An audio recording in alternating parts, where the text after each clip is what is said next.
साथियों नमस्कार, मेरा नाम दिगंबर शर्मा।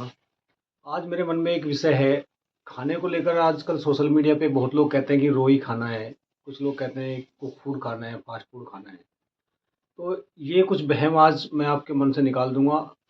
मैं एक इस विषय पे इसलिए चर्चा कर रहा हूँ कि आजकल हम लोगों ने क्या कर रखा है कि या तो हम इस साइड हो जाते हैं या तो हम इस साइड हो जाते हैं। बीच का रास्ता हम नहीं लेते हैं। ये बॉडी जो है हमारी, इसको हर चीज़ चाहिए होती है।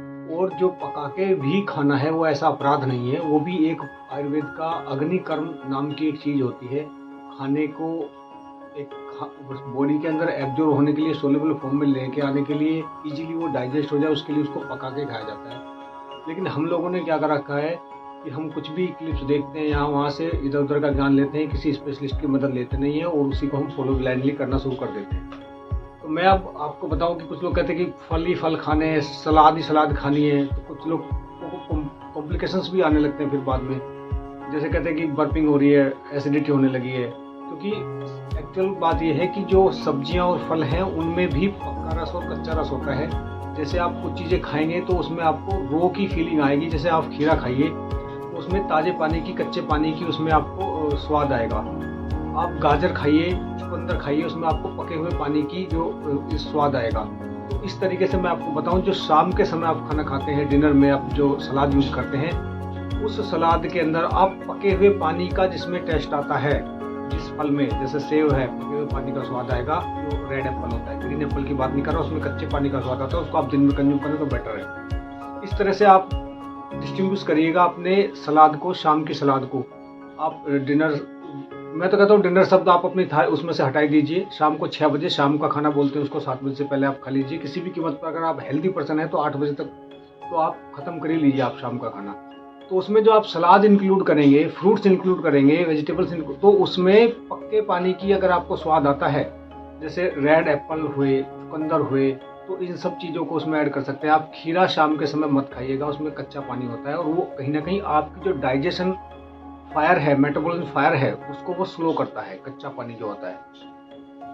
होप सो आपको ये बात क्लियर हुई होगी कि मैं कहना चाह रहा हूँ कि जो शाम को आप यूज़ करेंगे दोपहर के बाद में, उसमें आप कच्चे पानी वाले फल और सब्जियां नहीं यूज़ करेंगे। जैसे अभी मेरे दिमाग में आ रहा है कि खीरा और ककड़ी जो और पत्ते वाले होते हैं उनको आप नहीं यूज़ करेंगे शाम को, तो आप बर्पिंग की समस्या आपको नहीं आएगी। दिन के अंदर आप मॉर्निंग में सलाद में आप कच्चे ग्रीन एप्पल टाइप की चीज़ें, खीरा टाइप की चीज़ें, ये सब आप ले सकते हैं, कंज्यूम कर सकते हैं। आपको कभी कोई दिक्कत नहीं आने वाली है। लेकिन पका के जो खाने का कॉन्सेप्ट है उसका भी अपना एक लॉजिक है। जब हमने अग्निकर्म किसी भी चीज़ को दिया है, जैसे आलू है, कौन कच्चा खा पाएगा उसको? बैंगन है, उसको कौन नहीं कच्चा खा पाएगा? या आप गोभी की बात करें तो कितने दिन आप उसको कच्चा खा पाएंगे? ऊपर से उनमें जो माइक्रोबैक्टीरियल इन्फेक्शन लगने की जो संभावना होती है सब्जियों में, दूध में, जो भी आप पेड़ से तोड़ के या उसको लेके आते हैं घर में कंज्यूम करने के लिए, तो उन सब चीज़ों से बचाने के लिए भी उसको स्टीम तो करना बेहद ही ज़रूरी है। आप पूरी तरह से गलाएं ना उसको, एकदम पल ना कर दें। कोई भी सब्जी को कम से कम स्टीम तो आपको करनी चाहिए। और अगर आपको कुछ भी हेल्थ के इशू आ रहे हैं तो मैं कहता हूँ शाम को भी आप जो भी सलाद भी खा रहे हैं उसको भी हल्का सा स्टीम कर लें। दिन में भी, शाम की बात नहीं, दिन में भी। जिसका डाइजेशन का प्रॉब्लम है तो वो तो सलाद को भी हल्का सा स्टीम करके अगर खाएगा तो ज़्यादा बेटर रहेगा। अग्निकर्म का जो फ़ायदा आपको मिलता है भोजन में, वो मैंने आपको समझाने की इस वीडियो में कोशिश करी है।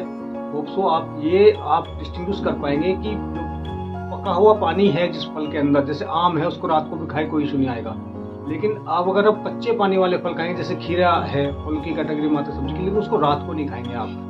तो आपको ये बात समझने में इस वीडियो से अगर कोई भी मदद मिली है तो आप अपने जीवन में इसको अप्लाई कर सकते हैं, अपने दोस्तों के साथ, साथियों के साथ शेयर कर सकते हैं। बहुत बहुत धन्यवाद साथियों। जय हिंद, जय भारत, जय आयुर्वेदा।